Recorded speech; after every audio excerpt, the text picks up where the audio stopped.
Halo semuanya, perkenalkan nama saya Rosila Agus Susilawati dari Fakultas Kehutanan Universitas Mula Warman Angkatan 2019 dengan NIM 1904016177. Berikut ini merupakan penjelasan mengenai proses pembuatan papan plastik wood plastic composite atau biasa kita sebut dengan WPC. Definisi WPC yaitu merupakan suatu material komposit yang dibuat dari limbah kayu dan plastik daur ulang atau plastik virgin yang dicampur menjadi suatu konsistensi seperti adonan, kemudian ditekan atau dicetak sesuai bentuk yang diinginkan. Ini merupakan gambar skema proses pembuatan papan plastik pada umumnya.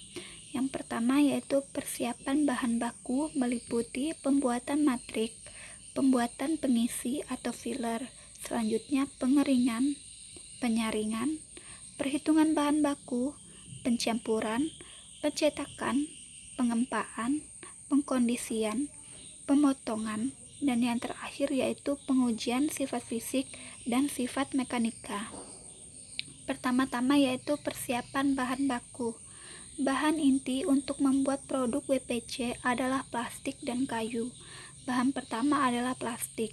Plastik yang didapat dari daur ulang hampir semua produk yaitu plastik pembungkus, tas belanja plastik, botol minuman plastik, dan lain-lain. Selanjutnya plastik daur ulang ini dibersihkan dan diolah menjadi butiran biji plastik. Selain itu, plastik didapat dari bahan plastik yang ditolak perusahaan. Selanjutnya, kayu adalah komponen utama selain plastik dari WPC. Kayu tersebut sebelumnya diproses agar berbentuk tepung atau biji-biji kayu kecil. Secara teknis, semua jenis kayu dapat digunakan untuk membuat WPC. Tetapi lebih baik digunakan kayu dari pohon yang berbatang keras daripada kayu dari pohon berbatang lunak. Biasanya serbuk kayu didapati dari sisa pemotongan kayu di pabrik pembuatan lantai kayu atau pembuatan furniture kayu. Langkah berikutnya yaitu perhitungan bahan baku.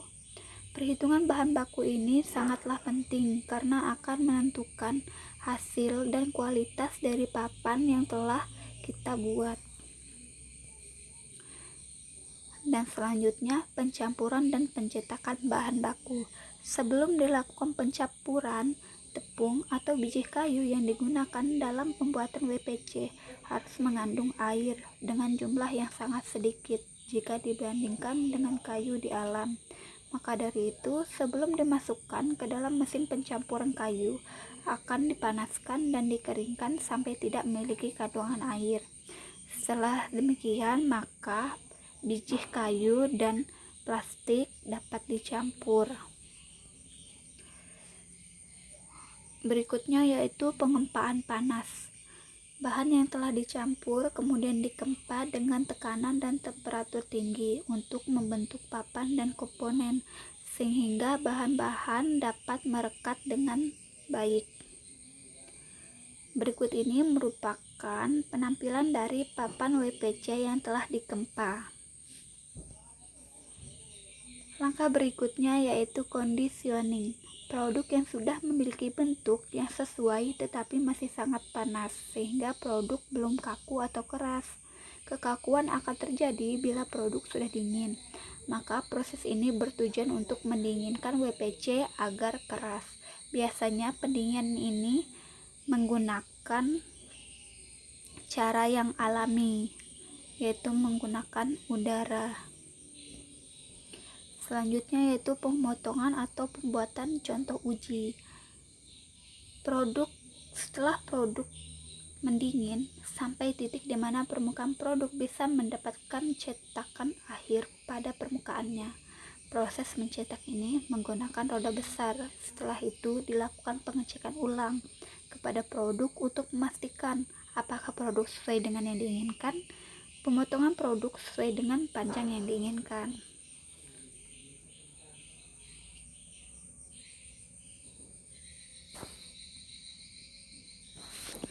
Selanjutnya yaitu pengujian sifat fisika, pengujian kerapatan dan kadar air. Pengujian ini menggunakan alat oven dan suhunya diatur sesuai dengan ketentuan tertentu, sehingga diperoleh kadar air konstan. Semakin kecil nilai kadar air, maka semakin kecil pula pengaruh hidrokopis pada papan WPC. Kecilnya kadar air pada papan WPC dikarenakan penggunaan polimer plastik yang bersifat hidrofobik sebagai matrik pengikat bahannya, sehingga hanya menyerap air pada jumlah yang kecil. Selanjutnya yaitu pengujian penyerapan air dan pengembangan tebal. Uji penyerapan air dilakukan untuk mengetahui jumlah air yang terserap pada kondisi tertentu. Faktor yang mempengaruhi terhadap daya serap air yaitu: pertama, jenis plastik yang digunakan, kedua, penggunaan aditif, ketiga, temperatur dan lamanya perendaman. Setelah itu, uji pengembangan tebal dilakukan untuk mengetahui besarnya pengembangan material setelah mengalami perendaman. Terakhir yaitu pengujian sifat mekanika, pengujian keteguhan lentur dan keteguhan patah, serta pengujian keteguhan internal, yang mana semua pengujian ini bertujuan untuk mengetahui kekuatan dan kelenturan dari papan yang telah dibuat tersebut. Sekian video dari saya, terima kasih atas perhatiannya. Sampai jumpa lagi.